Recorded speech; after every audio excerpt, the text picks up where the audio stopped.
High, আমি দেবপ্রিয়া। আজ হচ্ছে ডে 3, অর্থাৎ লাস্ট ডে অ্যাট পুরুলিয়া। তো আজ রাতেই আমাদের ট্রেন। তো এখন আমরা হোটেল চেকিং করে বেরিয়ে যাচ্ছি। আগের দিন এত বেশি ঠান্ডা খেয়েছি যে সকাল থেকে প্রচন্ড গলা ব্যথা।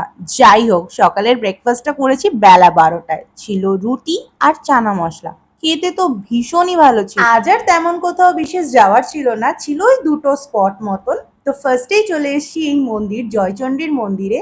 আর এসেই তো লোকাল লোকজনের কাছ থেকে জানতে পারি মন্দিরটা যেতে গেলে প্রায় 503টে সিঁড়িকে ক্রস করতে হবে। তো এখন ফাইনালি চলে এসেছি মাকে দেখতে।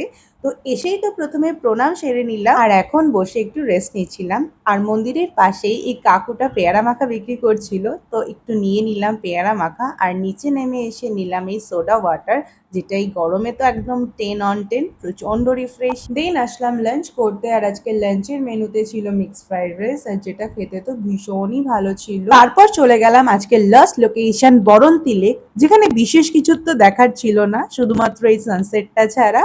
তো আমি এই সানসেটে বসে বসে আইসক্রিমটা এনজয় করছিলাম। তো এইভাবেই আমার কিন্তু ট্রাভেল সিরিজটা কমপ্লিট হলো তোমাদের সাথেই। তো আমার ভিডিওটা দেখে যদি তোমাদের কিছু ভালো লেগে থাকে তাহলে অবশ্যই like, comment, share and subscribe করতে ভুলো না। দেখা হচ্ছে অন্য কোনো দিনের অন্য কোনো ভিডিওতে। Till then by.